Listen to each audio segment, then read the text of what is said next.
October 1st, 331 BCE, the plains of Gaugamela. Alexander stares across the battlefield at an army that might be twice his size, maybe 3 times.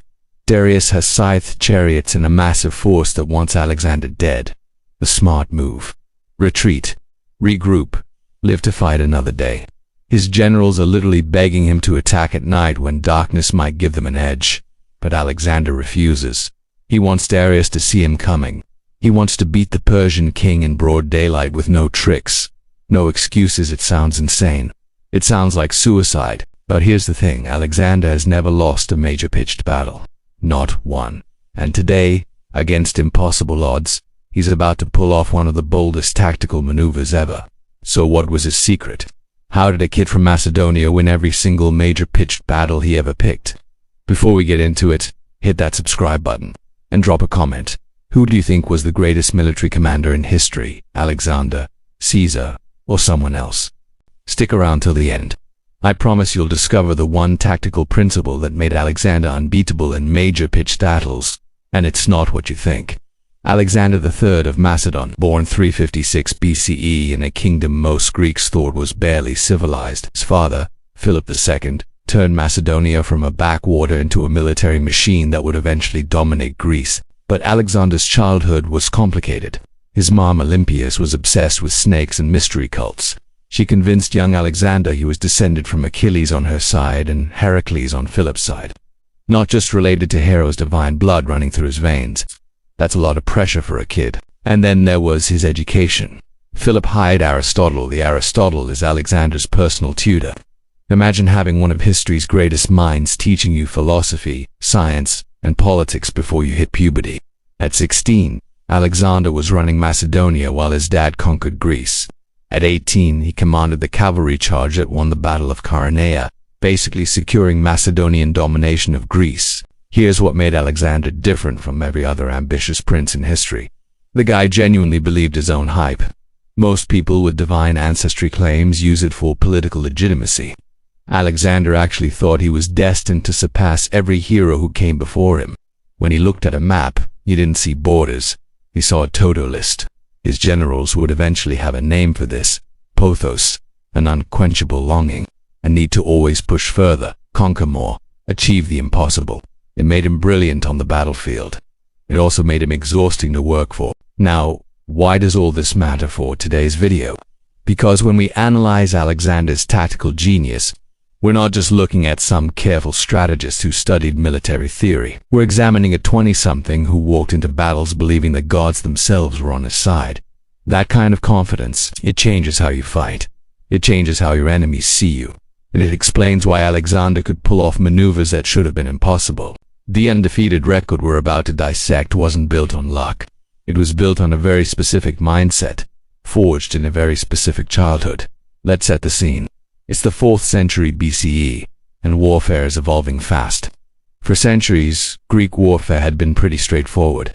2 armies of heavily armored infantry hoplites would line up and crash into each other like human freight trains.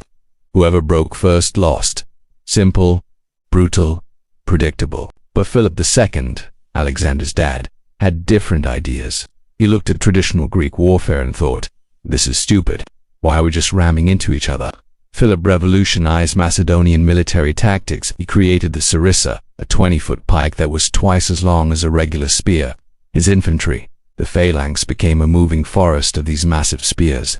Tried charging into that, but here's the genius part. While enemies were stuck dealing with the phalanx, Philip would send his cavalry around to smash into their flanks. It was like a hammer and anvil. The phalanx held them in place, the anvil, and the cavalry crushed them from the side, the hammer. This wasn't just innovative, it was devastating. When Philip died and 20-year-old Alexander took over, he inherited the most advanced military machine in the Mediterranean.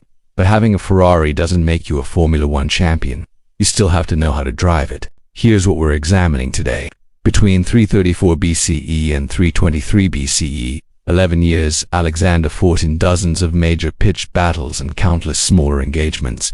His record in those major pitched battles? Undefeated. Not just mostly won. Not won the important ones. Every single major battle against the Persian Empire, the superpower of the ancient world with virtually unlimited resources. against Indian kingdoms with war elephants that his men had never seen before, against mountain tribes, desert nomads, river-crossing ambushes. In major pitched battles, he never lost. You might think, okay, he was just really good at fighting, but you're missing how absolutely insane this is. Let's put it in perspective. Julius Caesar, one of history's greatest generals, lost battles. Napoleon, who conquered most of Europe, lost battles. Hannibal, who terrified Rome for 15 years, eventually lost. Every great military commander in history has tasted defeat in major engagements, except Alexander, at least in the pitched battles where everything was on the line. The odds against maintaining that record over 11 years of constant warfare are astronomical. And yet it happened. So what's the secret? How did he do it? Most documentaries will tell you he was brave, or smart, or had great troops. All true, but that's not the complete answer.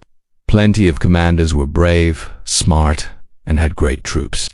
They still lost battles. Here's what we're going to do. We're going to break down Alexander's tactical approach by examining his 4 biggest battles: Granicus, Issus, Gaugamela, and Hydaspes. 4 completely different scenarios. 4 overwhelming odds against him. 4 perfect victories. And by the end, you'll see the pattern. Alexander didn't just use brilliant tactics, he used psychology to make those tactics work when they shouldn't have. Battle 1, Granicus River, 334 BCE, breaking every rule.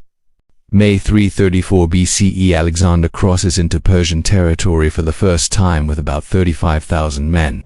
He's starting a war against an empire that controls millions of square miles and can call up huge armies. The Persian satraps, regional governors, gather at the Granicus River. They've got roughly 40,000 men, including elite Persian cavalry. Their strategy is simple: defend the riverbank and slaughter Alexander's army as they try to cross. It's a strong defensive position. The river is deep and fast-flowing, the far bank is steep and muddy.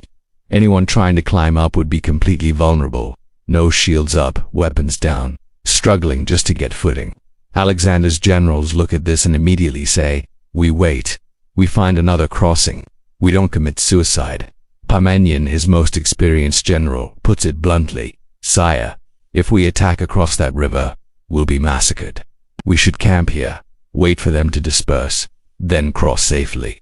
Sound advice, logical, careful. Alexander looks at him like he's speaking a foreign language. "We cross now immediately." The generals think he's lost his mind. But here's what Alexander bet on. The Persians expected him to be smart. They expected him to wait. They expected him to be cautious. So he did the opposite.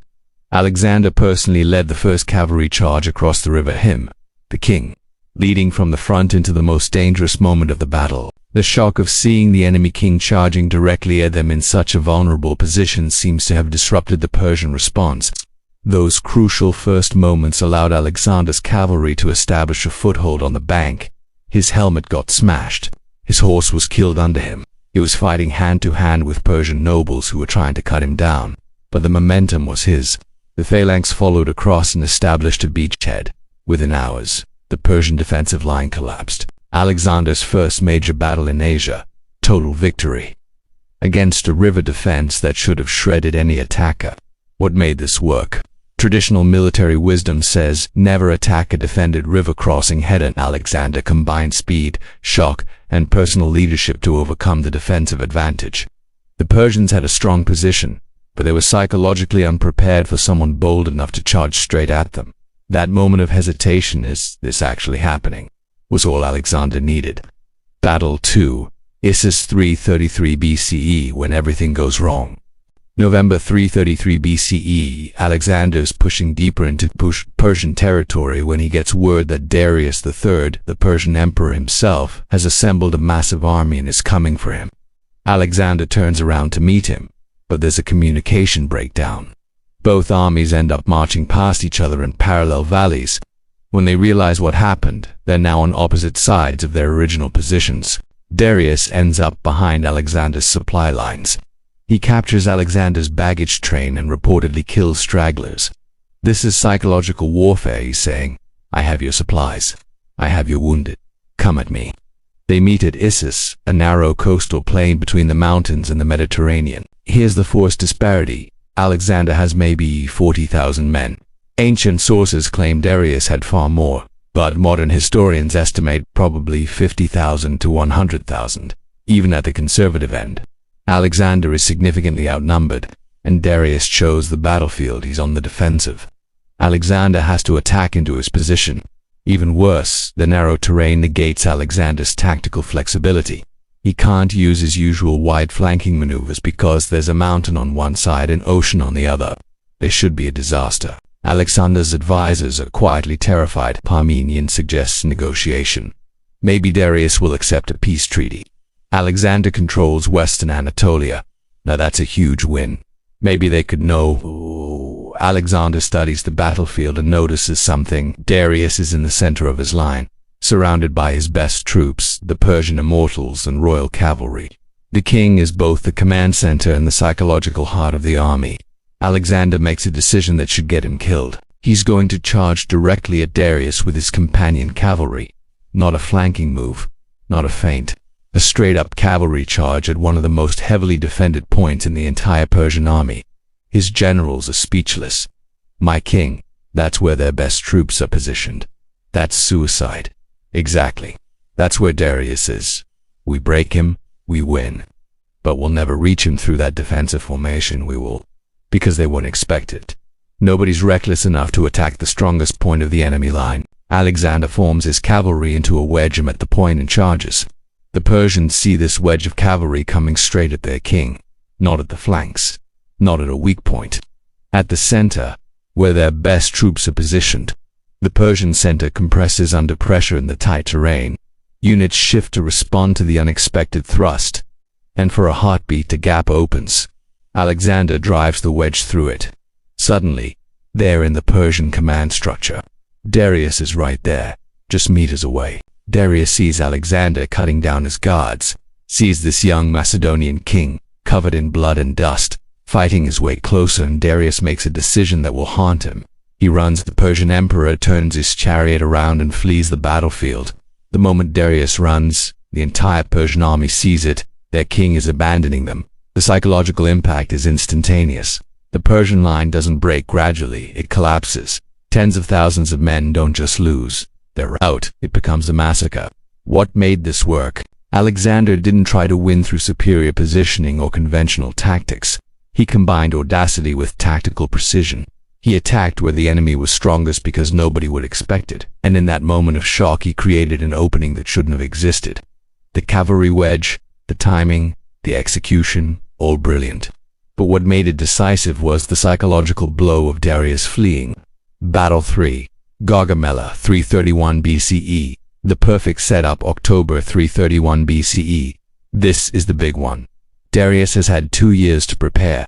He's not making mistakes this time. Darius chooses the battlefield himself, the plains of Gaugamela in northern Iraq. Flat, open, perfect for his numerical superiority and his secret weapons. What secret weapons? Scythe, chariots, and a huge cavalry force meant to hunt Alexander down if he exposed himself. Ancient sources claim colossal Persian numbers, but modern estimates still put Darius substantially ahead, tens of thousands more men than Alexander. Oh, and Darius had his engineers flatten and smooth the terrain specifically to maximize the effectiveness of his chariots. This man prepared the battlefield down to the dirt. Alexander shows up with about 47,000 men, still heavily outnumbered. His scouts report back about the Persian numbers and the battlefield preparation. The mood in the Macedonian camp is tense. Parmenion, ever the pragmatist, suggests a night attack. Sire, if we attack in darkness, the numbers won't matter as much. Confusion will work in our favor. Alexander refuses. I will not steal victory. We fight at dawn, in daylight, which sounds noble and dramatic. But here's the real calculation. Alexander knows that if he wins this battle convincingly, in broad daylight, with everyone watching, the psychological impact on the Persian Empire will be devastating. It won't just be a military victory. It'll be proof that Macedonian tactics and leadership can overcome any numerical disadvantage. The night before the battle, Alexander's men are preparing, saying prayers, sharpening weapons. Alexander, he sleeps deeply. His generals have to wake him up. When asked why he slept so well, Alexander says, "Why wouldn't I? Darius has finally given me the battle I wanted." He's committed his entire army to one location. Now I just have to win. Dawn breaks. The armies face each other across the plain. Darius's plan is straightforward. Use his numerical superiority to surround Alexander's smaller force. The Scythe chariots will charge first to break up the Macedonian phalanx. Then his cavalry will wrap around both flanks. Simple, effective. Alexander's plan is more interesting. He doesn't march his army forward in a straight line toward the Persians. Instead, he marches at an angle, moving toward the edge of the prepared battlefield. Darius watches this with confusion. What is Alexander doing? If he leaves the flattened terrain, the preparation becomes less effective. Then it clicks. Alexander is trying to leave the prepared ground. He's trying to force Darius to extend his line to maintain the flanking position. Darius has to respond. He orders his cavalry to shift right, maintaining the encirclement. His line stretches. It stretches more. Now Alexander has created a gap in the Persian formation. The Scythe chariots charge. These things are terrifying. Chariots with blades extending from the wheels, designed to tear through infantry formations. Except Alexander's phalanx doesn't fight them head-on. The Macedonians open up lanes in their formation. The chariots roll through empty space. When they emerge on the other side, Alexander's light infantry swarms them from behind. Chariot threat neutralized. Now for the cavalry charge, but not where Darius expects. Alexander takes his companion cavalry and charges at the gap he created in the Persian line. The spot where Darius stretched his formation too thin, trying to maintain the flanking position. It's Issus all over again. Alexander personally leading a wedge of cavalry straight toward Darius's command position. Darius sees him coming. Sees this Macedonian king who's already beaten him once, who's already humiliated him, charging directly at him again. And Darius runs again. But here's the thing, running at Issus made tactical sense. He was surprised, overwhelmed, unprepared. Running at Gaugamela when he chose the battlefield, had the advantage, and spent years preparing.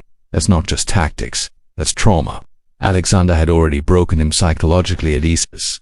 The Persian army watches their emperor flee for the second time. This time, there's no hesitation. The entire force collapses. Gaugamela becomes one of the greatest military disasters in Persian history. What made this work? Alexander didn't just outfight Darius, he combined brilliant tactical maneuvering, the oblique advance, the gap creation, the chariot counter with psychological warfare. By Gaugamela, Darius wasn't just fighting a battle, he was reliving. Issus Alexander understood that warfare is both physical and mental. Once you break someone's confidence, even perfect preparation can crumble. Battle for Hydaspes 326 BCE, the ultimate test. May 326 BCE, Alexander has conquered the Persian Empire. He's pushed into India. Most sane people would call it a win and go home. Not Alexander. He keeps pushing east until he reaches the Hydaspes River in Modande, Pakistan.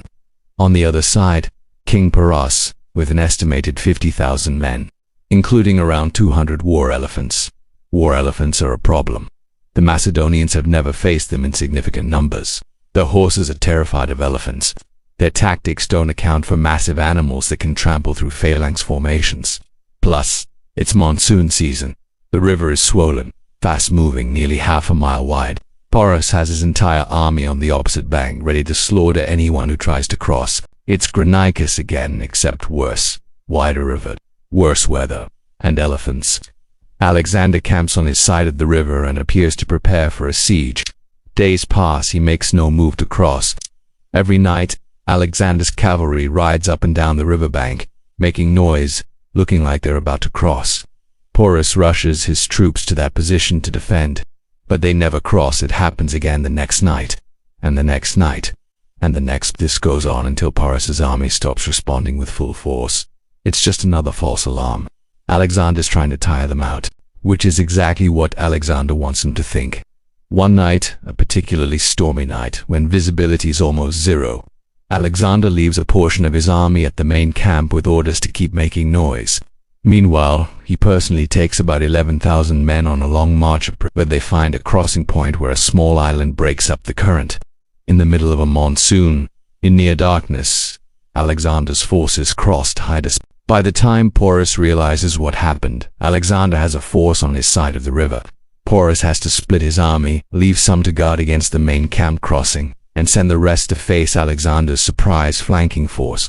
The battle is brutal. The elephants are as terrifying as advertised.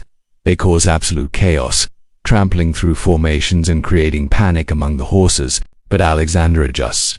His archers focus on the elephant handlers. Once the mahouts are killed or wounded, the elephants become uncontrolled. They start trampling their own side as much as Alexander's, creating confusion in Paras's ranks. Then Alexander's cavalry, now fully across, executes a flanking maneuver while the elephants are causing chaos in Paras's infantry. Paras himself fights valiantly. He's wounded multiple times but refuses to retreat. Eventually his army is surrounded and destroyed, but Paras stands his ground until it's physically impossible to continue. After the battle, Alexander approaches Paras, who's still mounted on his elephant despite his wounds, and asks, "How should I treat you?"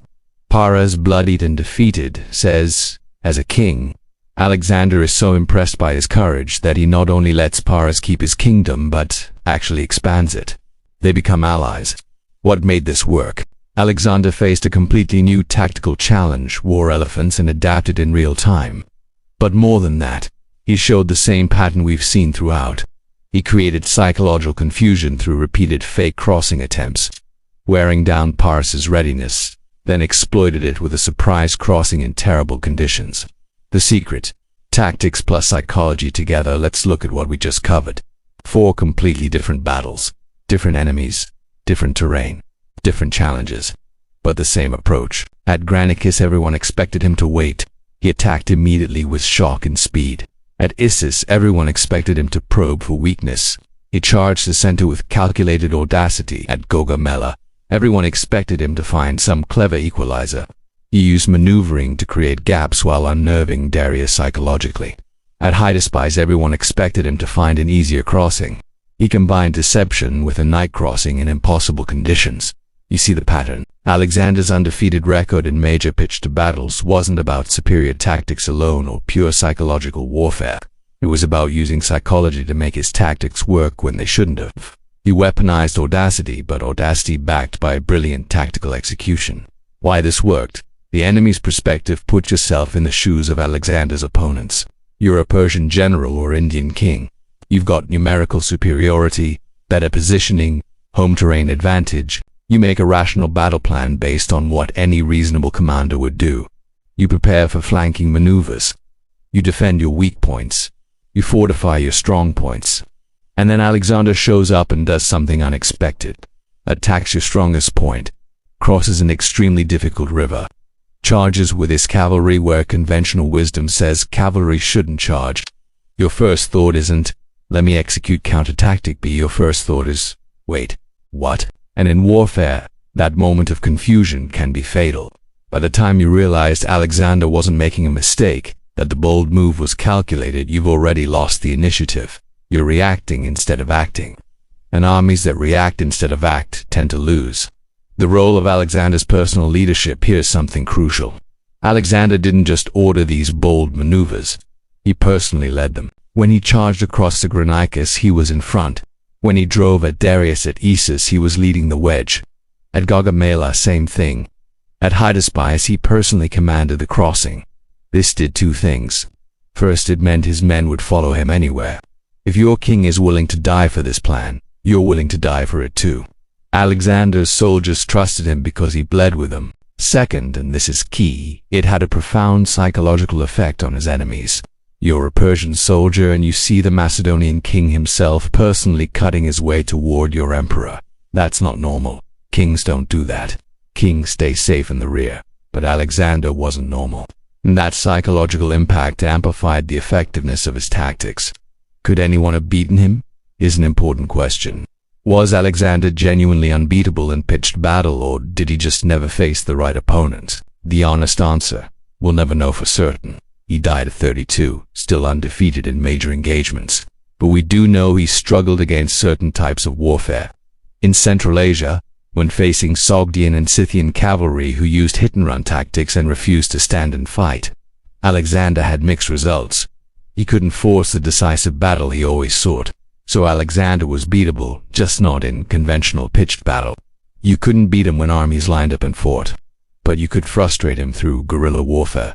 scorched earth tactics, and refusing to engage. The Persians didn't understand this. They kept giving Alexander exactly what he wanted: climactic, decisive battles where his combination of tactical brilliance and psychological warfare could shine. If Darius had retreated deep into Persia, burned resources behind him, and avoided major battles while stretching Alexander's supply lines, well, that might have worked, but it would have required Darius to abandon his empire's major cities and watch them fall. Most kings aren't willing to sacrifice their own kingdom to save it. The long-term impact. How Alexander changed warfare. After Alexander, generals studied his campaigns religiously. Some learned the right lessons. Most didn't. The ones who succeeded: Caesar, Hannibal, Napoleon, understood that Alexander's genius was combining tactical innovation with psychological impact.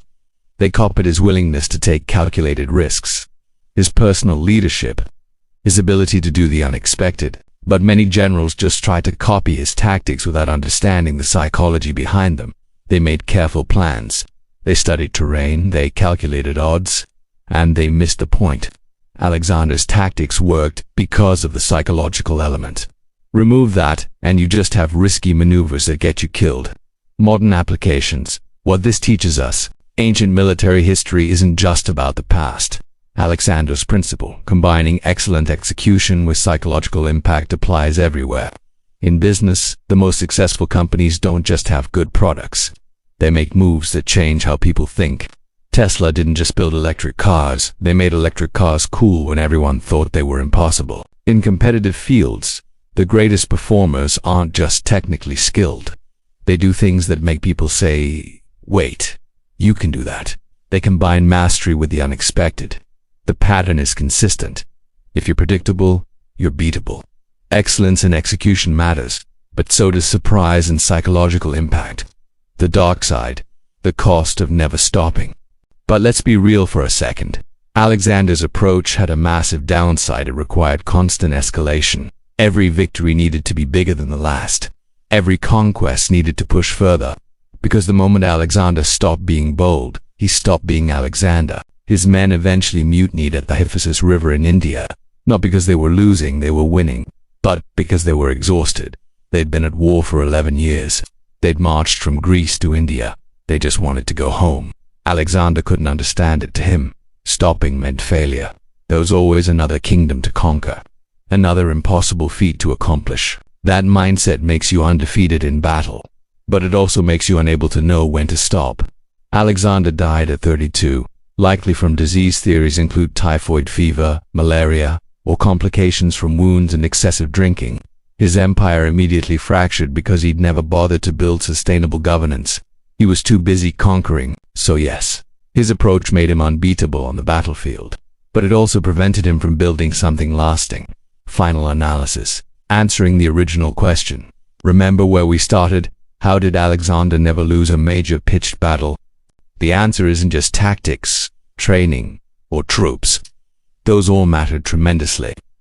But plenty of commanders had good tactics, training, and troops. They still lost battles.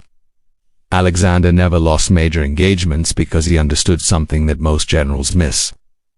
Brilliant tactics work better when your enemy is psychologically unprepared for them. If you can make your enemy doubt themselves, question their strategy, hesitate for even a moment, your tactical advantage is multiplied.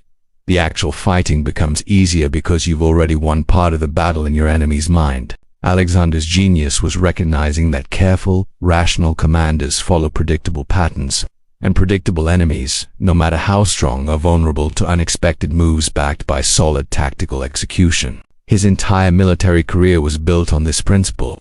Do what nobody expects, but do it with tactical precision. Attack when they think you'll defend, but attack with a brilliant plan. Defend when they think you'll attack, but defend in ways they can't anticipate. And always lead from the front so your enemies see that you're not just bold, you're committed. That combination of tactical excellence and psychological warfare, that's what made him unbeatable in pitched battle. Until, of course, you run out of enemies willing to fight you on those terms. And then the only challenge left is knowing when to stop. Which, in the end, is a lesson Alexander never learned.